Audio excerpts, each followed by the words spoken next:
प्रिय भैया बहनों, गुड मॉर्निंग, सुप्रभात। आज हम 10th क्लास के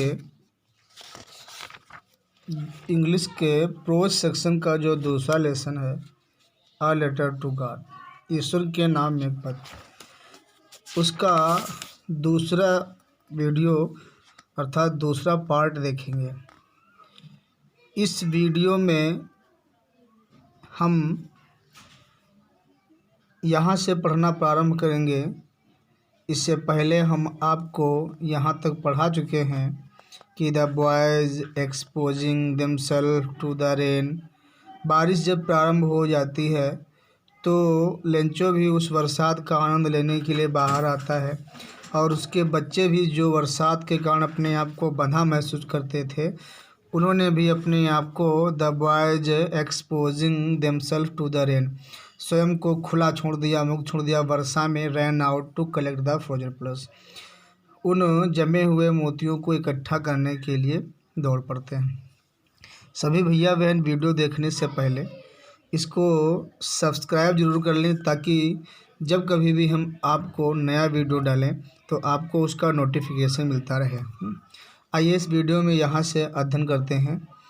लेंचो कह रहा है कि जब बरसात के साथ साथ में ओले अर्थात पत्थर गिरना प्रारंभ हो जाते हैं तो लेंचो का हृदय दुखी हो जाता है और कहता है कि it is really getting bad now, वास्तव में अब यह गलत हो रहा है।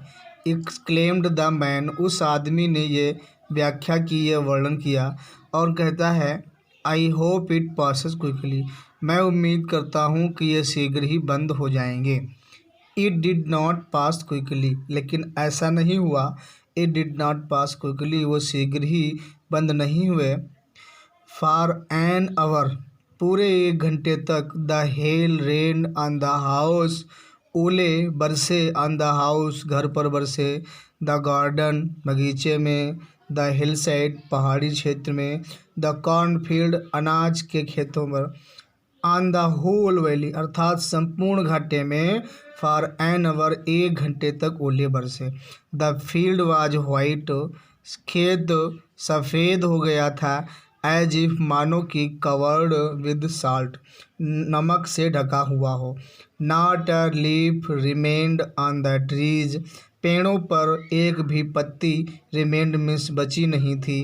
The corn was totally destroyed, फसल वाज टोटली पूर्णतया डिस्ट्रॉयड मीन्स नष्ट हो गई थी। The flowers were gone, the flowers means फूल, वर गॉन जा चुके थे। फ्राम द प्लांट्स, पौधों से।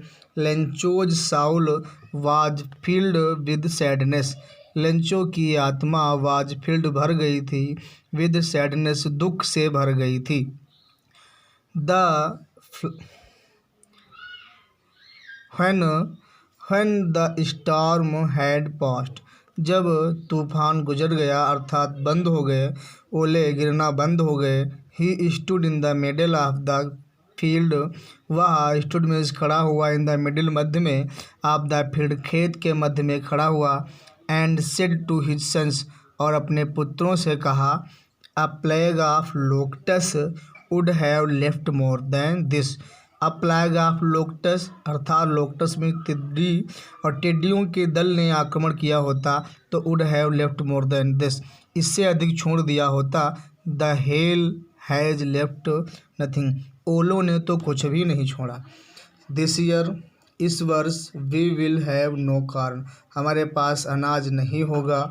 दैट नाइट, वो रात। वाज अ सारोफुल वन, उस व्यक्ति के लिए दुख से भरी हुई थी और ये सोचता है, कहता है कि all our work for nothing, हमारे कार्य के बदले कुछ भी नहीं था। There is no one who can help us, कोई भी व्यक्ति नहीं है, हु कैन हेल्प अस, जो हमारी सहायता कर सकता है। We shall all go hungry this year, इस वर्ष हम सभी भूखों रहेंगे। अगले पैराग्राफ में देखते हैं, इसके बावजूद भी उन सब के मन में अर्थात हृदय में एक उम्मीद बसी हुई थी। But in the hearts of all, लेकिन इन द हार्ट्स, दिलों में, ऑफ ऑल, सब के दिलों में, who lived in that solitary house, जो रहते थे इन दैट सॉलिटरी हाउस, उस अकेले घर में, in the middle of the valley, घाटी के मध्य जो बसा हुआ था। There was a single hope, एकमात्र आशा थी, और वो आशा थी हेल्प फ्रॉम गॉड, कि ईश्वर से सहायता। लेंचो अपने परिवार वालों को समझाते हुए कहता है कि डोंट बी सो अपसेट, इतना परेशान मत हो। इवन दो, भले ही, दिस सीम्स, या प्रतीत होता है या मालूम पड़ता है, लाइक अ टोटल लॉस, कि संपूर्ण नष्ट हो गया है। रिमेंबर, याद रखो, no one dies of hunger, कि कोई भी भूख से नहीं मरता है। दैट इज़ व्हाट दे से, ऐसा लोग कहते हैं कि no one dies of hunger, कि कोई भी व्यक्ति भूख से नहीं मरता है। ऑल थ्रू द नाइट, पूरी रात, लेंचो थॉट, लेंचो सोचता रहा, थॉट मीन्स सोचता रहा, only of his one hope, अपनी एकमात्र उस आशा के विषय में, जो हेल्प ऑफ गॉड, जो ईश्वर की सहायता थी। हुज आइज, वो जानता है और कहता है कि हुज आइज यानी ईश्वर की आँखें, अर्थात जिसकी आँखें, as he had been instructed, जैसा कि उसने सुना था या जैसा कि उसने बताया था, कि उसकी आँखें सी एवरीथिंग, अर्थात ईश्वर की आँखें सी एवरीथिंग, सब कुछ देख लेती हैं। इवन व्हाट, भले ही, is deep in one's conscious, भले ही वो बात किसी व्यक्ति के अंतःकरण अर्थात मन की व्यथा क्यों न हो, लेकिन ईश्वर सब कुछ देख लेता है। Lencho was an ox of a man, Lencho मनुष्य के रूप में एक बैल था। Working like an animal in the fields, खेतों में जानवरों की तरह काम करता था। बट स्टिल, लेकिन फिर भी, ही न्यू, वो जानता था, हाउ टू राइट, कि कैसे लिखा जाता, अर्थात वो लिखना जानता था। द फॉलोइंग संडे, अगले रविवार को, एट डेब्रिक, प्रातःकाल, he began to write a letter, उसने एक पत्र लिखना प्रारंभ कर दिया। विच ही हिमसेल्फ, जिसे वह स्वयं वुड कैरी, ले जाएगा, टू द टाउन, शहर को, and place in the mail, और डाक खाने में डालेगा। It was nothing less than a letter to God, यह ईश्वर के नाम के पत्र से कुछ कम नहीं था, अर्थात ये ईश्वर को पत्र लिखा गया था।